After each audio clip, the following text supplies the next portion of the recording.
rendu du gouvernement.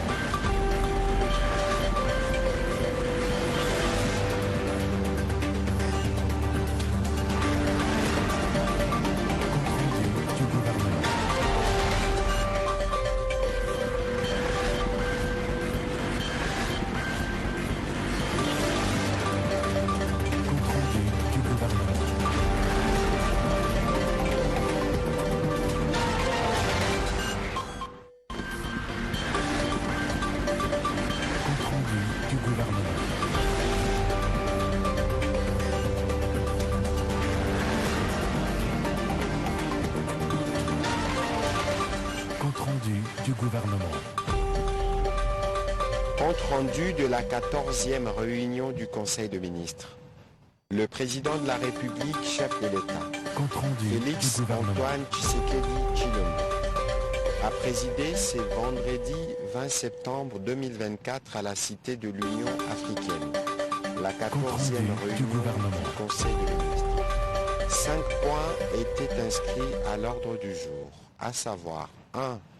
Communication du président de la République, chef de l'État. 2. Point d'information. 3. Approbation d'un relevé des décisions du Conseil de ministres. 4.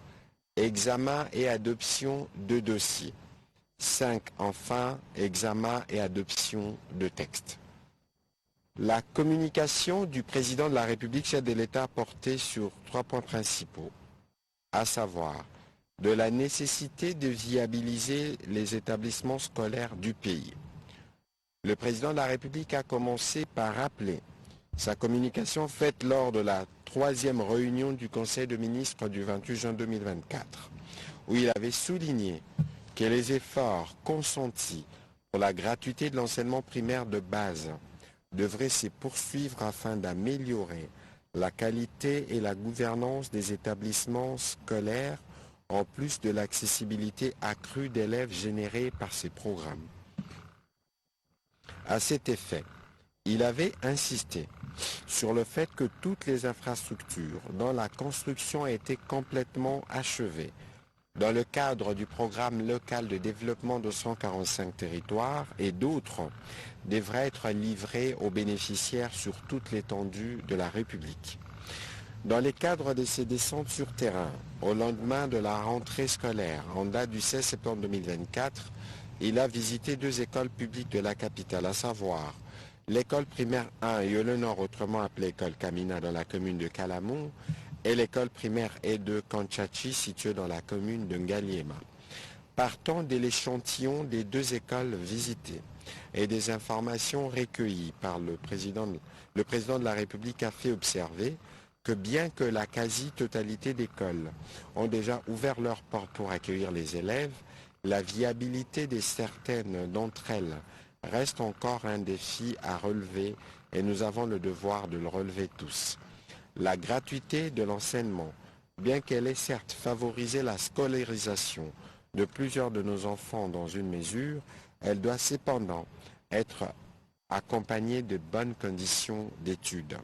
Le président de la République a insisté pour le fonctionnement d'une école en République démocratique du Congo qui requiert un certain nombre de conditions qui tiennent compte notamment de la dimension des classes, du nombre d'élèves, de l'équipement en banc permettant aux élèves de bien s'asseoir et d'écrire pour un bon apprentissage. Ainsi, il a engagé le gouvernement sous la coordination de Madame la Première ministre, à consentir plus d'efforts pour la viabilisation des établissements scolaires afin de permettre aux élèves d'étudier dans un meilleur environnement. La ministre d'État, ministre de l'Éducation nationale, devra particulièrement activer les services des inspecteurs scolaires attitrés à l'effet de faire respecter les conditions que doit remplir une école avant son fonctionnement effectif. Un assainissement dans ces secteurs devrait être envisagé afin de ne pas compromettre la qualité de l'enseignement de base, socle de l'instruction du citoyen congolais. Un contrôle permanent de la viabilité des écoles devrait être instauré, a conclu le président de la République. Le deuxième point a porté sur l'urgence d'accélérer l'amélioration de la gouvernance du secteur de l'enseignement supérieur. Bien qu'étant un pilier fondamental de l'éducation nationale, les sous-secteurs de l'enseignement supérieur et universitaire congolais est confronté à une prolifération excessive d'établissements, universités et instituts d'enseignement supérieur qui ne respectent ni les normes de qualité ni les exigences de viabilité technique. Le président de la République tient à mettre fin à cette situation qui compromet la formation adéquate des étudiants et ne parvient pas à répondre aux besoins des développements du pays, déroge aux standards requis au niveau régional et international et remet en cause la pérennité d'un certain nombre d'établissements et la qualité des ressources humaines engagées. L'assainissement de ces sous-secteurs étant un impératif pour la transformation de l'éducation en un véritable levier des développements et en un facteur de compétitivité au niveau tant régional qu'international, le président de la République a évoqué l'impératif de rétablir l'ordre et la clarté dans ces secteurs en assurant la stricte application des textes en vigueur, notamment la loi cadre numéro 14/004 du 11 février 2014 sur l'enseignement national. À cette fin, a-t-il insisté, il est crucial de se concentrer sur les éléments suivants. Le respect des critères de viabilité des infrastructures et établissements d'enseignement supérieur et universitaire, la stricte observance des conditions définies dans la loi numéro 18/038 du 29 décembre 2018 portant statut du personnel de l'enseignement supérieur universitaire et de la recherche scientifique en termes de gestion de la carrière du personnel administratif, scientifique et académique, l'amélioration des conditions de travail des enseignants et chercheurs dont les processus est lancé. Par conséquent, le président de la République a invité la ministre de l'Enseignement supérieur et universitaire à initier l'évaluation des recommandations issues des États généraux de l'enseignement supérieur et universitaire. Dans la suite de la communication du président de la République, la première ministre chef du gouvernement est revenue sur quelques points, notamment l'ouverture de la commission paritaire dans les secteurs de la santé publique dans le souci de préserver la paix sociale dans tout le secteur. Après les sous-secteurs de l'éducation et de l'enseignement supérieur, le ministre de la Santé publique, Hygiène et Prévention sociale a procédé le jeudi 19 septembre 2024 à la mise en place du comité préparatoire avec tous les acteurs de la coordination des syndicats de la santé publique ainsi que les délégués et les membres du banc gouvernemental. Dès les débuts de la semaine prochaine, les comités préparatoires mis en place produira, sous forme des termes de référence, la synthèse qui servira de boussole aux travaux prévus à Kinshasa-Bibois. Dans la conclusion de sa communication, la Première ministre est revenue sur le drame survenu le 11 septembre dernier au lycée Madame de Sévigné dans la commune de Limeta à Kinshasa, drame dû à rare violence d'un enfant mortellement poignardé par un autre enfant et un autre enfant poignardé qui tentait de protéger son camarade. Devant ces drames impliquant des enfants, elle a exprimé sa profonde indignation, sa consternation, sa colère, son émotion, non seulement en tant que responsable politique comme chef du gouvernement, mais également et tout simplement en tant que mère. Ces drames interpellateurs nous imposent de répondre aux questions aussi importantes que celles de la sécurité de nos enfants dans nos écoles, du phénomène du harcèlement scolaire, de la justice pour les mineurs, du soutien psychologique en faveur des élèves notamment. Le gouvernement de la République, au travers des ministères, notamment ceux de l'Intérieur, sécurité, de l'éducation nationale, nouvelle citoyenneté, de la justice, de la santé publique, hygiène, prévention sociale et du genre, famille et enfants, assume ses responsabilités et fait appliquer les instructions idoines pour les soutiens psychologiques en milieu scolaire. Dans tous les cas, le gouvernement central attend les résultats des enquêtes en cours qui établiront les responsabilités dans la survenue de ces drames inédits. Au deuxième chapitre du Conseil de ministres de ce jour relatif au point d'information, la vice-ministre de l'Intérieur a présenté l'état sur l'administration du territoire national. L'état d'esprit de la population qui demeure globalement calme a été marqué cette semaine par l'attente des recommandations des négociations entre les parties congolaises et rwandaises à Luanda, l'attention focalisée sur la rentrée parlementaire du 16 septembre 2024, l'engagement national dans la lutte contre les Mpox.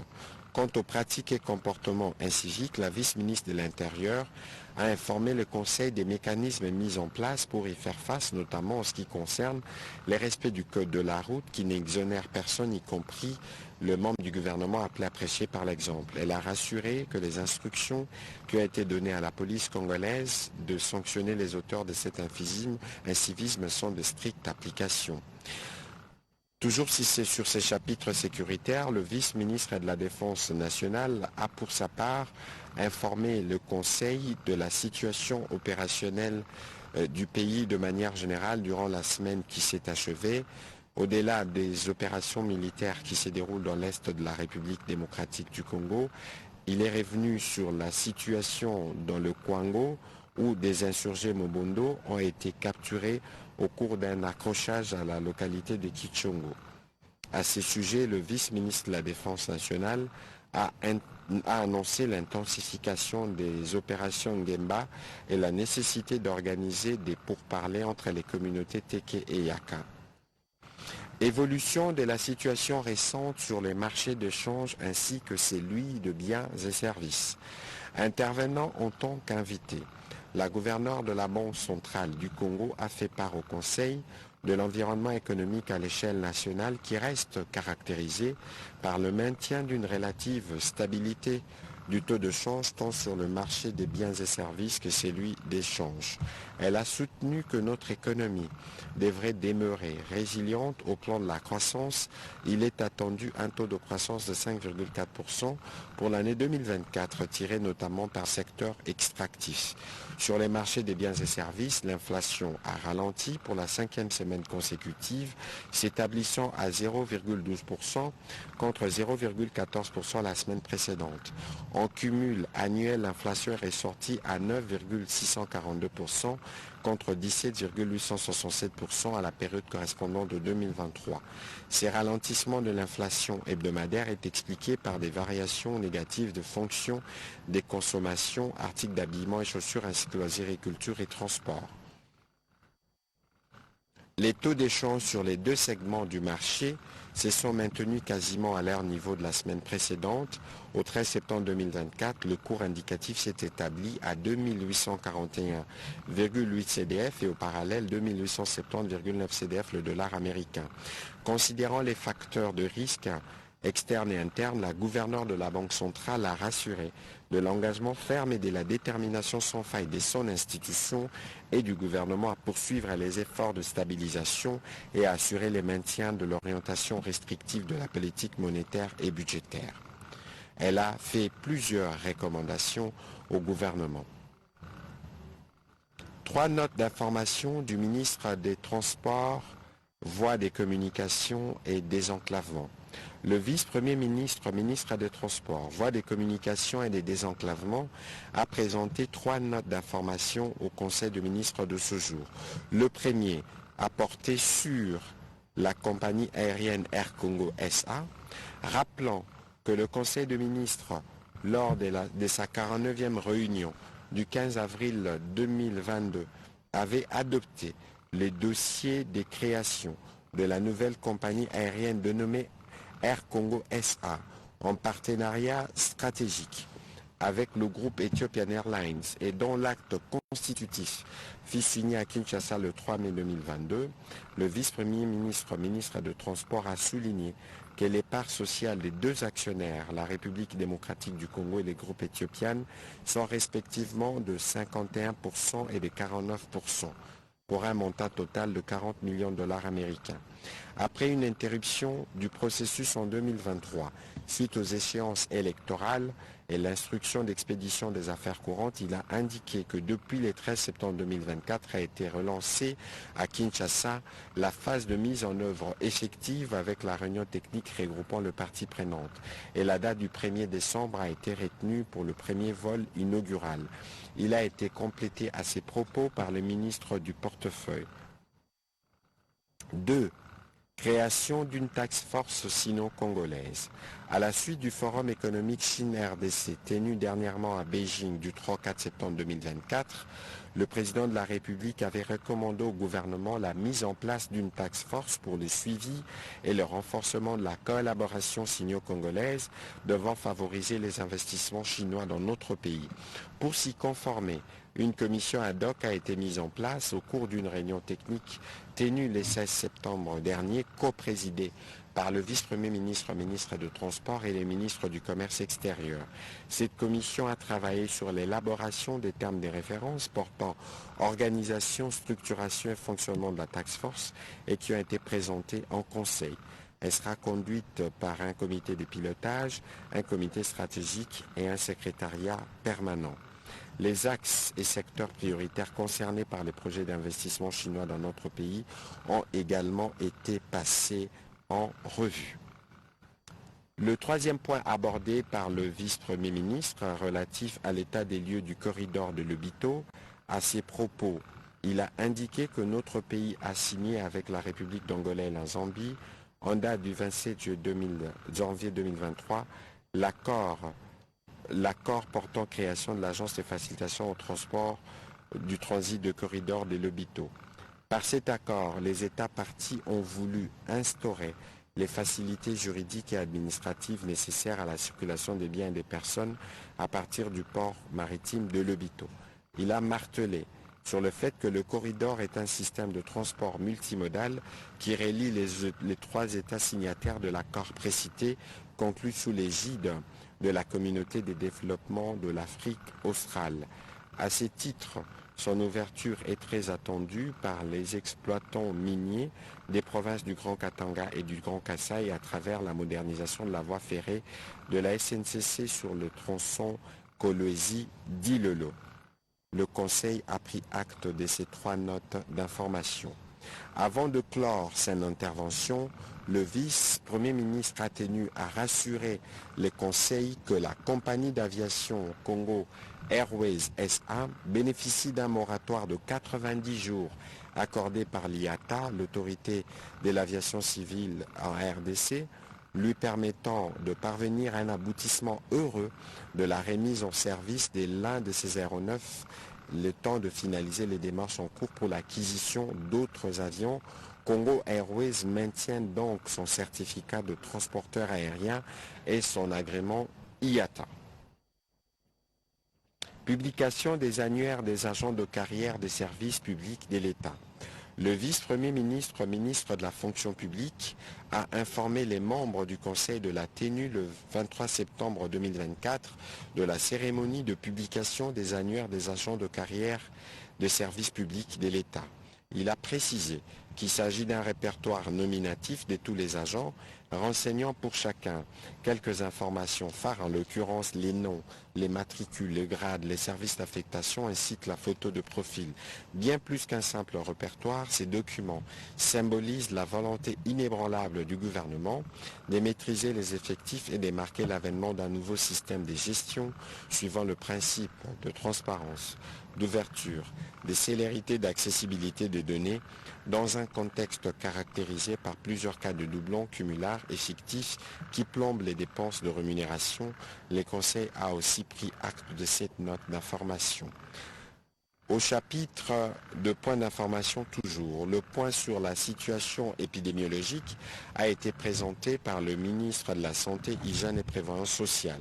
S'agissant de l'épidémie du Mpox, la situation au cours de la 37e semaine épidémiologique a été marquée par la notification de 51 cas d'admission, de 200 cas actifs et de 36 cas de guérison, portant ainsi un cumul de guéris à 11 097 cas. Il a rassuré le Conseil que les dispositifs de riposte étaient opérationnels et produisent des effets positifs dans les zones touchées, autant les préparatifs du processus de vaccination avec les directions provinciales de la santé se poursuivent, autant la recherche active des cas et la prise en charge gratuite des malades sont assurés par le gouvernement. La campagne de vaccination, quant à elle, devrait débuter le 2 octobre prochain et aller jusqu'au 11 octobre 2024 pour le premier passage. La population a été encouragée à respecter les gestes barrières pour faire face à cette guerre sanitaire qui touche notre pays. Il a aussi fait le point du choléra à travers la République et le Conseil a pris acte de sa note d'information. Les derniers points abordés dans ces chapitres sur le point d'information concernaient l'harmonisation de la communication gouvernementale et clôture du 10e congrès ordinaire de l'Union nationale de la presse du Congo. Le ministre de la Communication et Médias a présenté au Conseil deux notes. La première a porté sur l'harmonisation de la communication gouvernementale. À ses propos, il a fait les rapports de la réunion d'harmonisation qu'il a tenue avec les différents chargé des communications des cabinets ministériels, en présence du directeur de la communication du président de la République, mais aussi de la conseillère principale de la première ministre chef du gouvernement. Après avoir fait les tours de la question avec donc les différents conseillers en communication du gouvernement, plusieurs recommandations ont été formulées, notamment la nécessité de respecter la charte graphique et de poursuivre son implémentation, la référence au programme d'action du gouvernement dans toutes les communications pour illustrer la mise en œuvre des réalisations sectorielles concernées, la mise en avant des actions des terrains et des réalisations de ministres plutôt que les audiences à diffuser tant dans les médias publics et privés, la formalisation d'une task force tripartite communicationnelle, présidence, primature, ministère de la Communication, en attendant la création de la cellule de communication gouvernementale et au regard de la sensibilité de ces travaux, il a sollicité la collaboration étroite de chacun des membres du gouvernement pour faciliter la réponse efficace et structurée aux recommandations faites par les présidents de la République pour une communication harmonieuse, ordonnée et cohérente.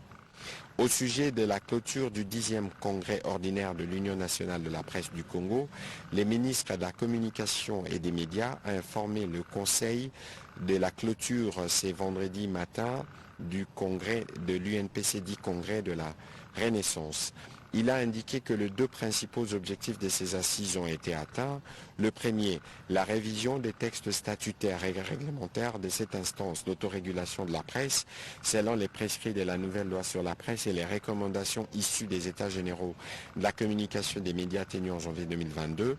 Et deuxièmement, l'élection des membres du comité directeur démocratiquement choisi par les sociétaires pour conduire à la destinée de leurs structures corporatistes.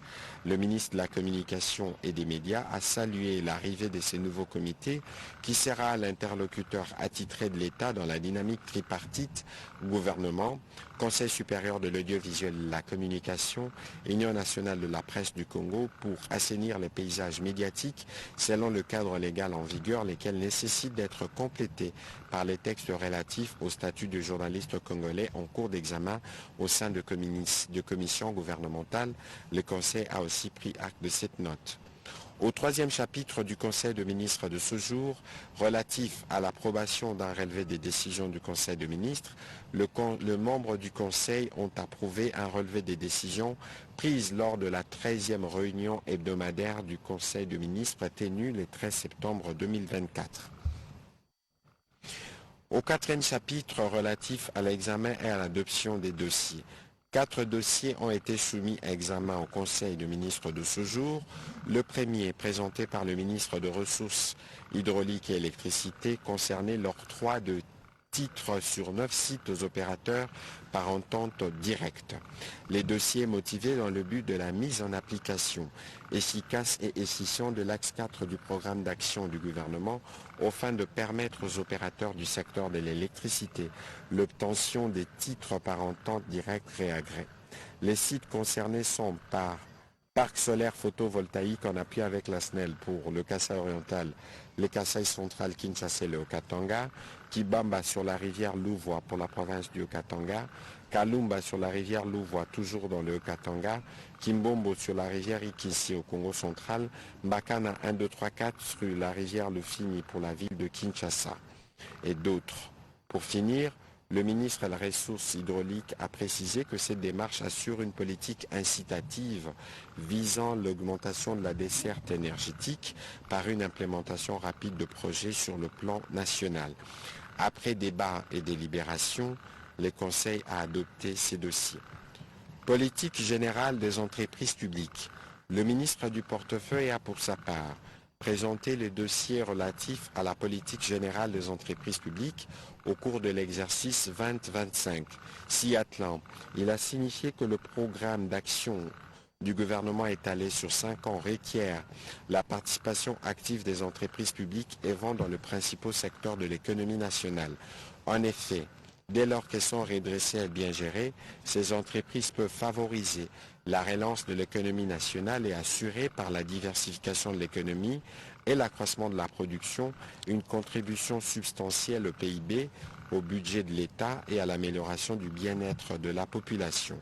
Pour ce faire, il est impérieux d'éviter la navigation en vue en disposant d'un cadre cohérent des politiques des entreprises déclinant la politique économique du gouvernement, c'est fixer des objectifs compatibles au développement des activités porteuses de croissance, réaliser les projets d'investissement prioritaires conformes à leur cœur de métier et améliorer la contribution des entreprises publiques au budget de l'État.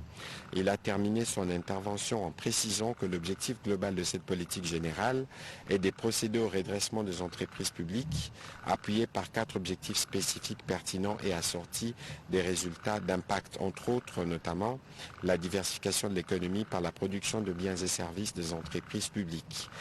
Les conseils de ministres a recommandé la collaboration avec le ministère sectoriel concerné avant d'adopter après débat et délibération ces dossiers. 2 dossiers relevant du secteur du tourisme. Le ministre du Tourisme a présenté 2 dossiers pour leur examen et adoption en Conseil. Le premier a concerné le projet de village touristique où il a rappelé que dans la perspective de faire du secteur touristique une véritable industrie qui s'est tenu le forum des validations de la politique nationale. Au cours de ces forums, le concept de village touristique a été retenu pour le développement du tourisme au service de la relance des destinations touristiques en République démocratique du Congo par une dynamique de développement intersectoriel et des connectivités urbano-rurales. Les villages touristiques préservent, respectent et valorisent la culture locale en préservant des emplois et l'entrepreneuriat viable de communautés locales et sera le lien par excellence de mise en exergue de notre puissance soft power à travers sa riche biodiversité, son patrimoine historique et culturel, sa gastronomie, sa musique ainsi que ses arts visuels et ses merveilles de la nature pour changer la perception du pays. Dans les lots des zones d'implantation éventuelle de villages touristiques ciblés, il a parlé du village de Mbombo-Lumene qui a été présenté comme projet pilote du fait des atouts dont il dispose, notamment sa proximité avec la capitale. Le deuxième dossier a concerné la validation du projet d'accord entre l'AC Milan et la République démocratique du Congo. À ce sujet, il a souligné qu'il s'agit d'un partenariat mutuellement avantageux entre cette prestigieuse équipe de football italienne et notre pays qui s'inscrit dans le cadre de la promotion de la destination RDC. Ces échanges avec les dirigeants de ces clubs au cours de la mission qu'il a effectuée en Italie en juillet dernier ont abouti à un projet de protocole d'accord pour promouvoir la destination RDC dans l'arène mondiale à travers le football. D'où la validation du dit projet sollicité du gouvernement pour que son ministère s'active à lancer cette grande campagne promotionnelle et des communications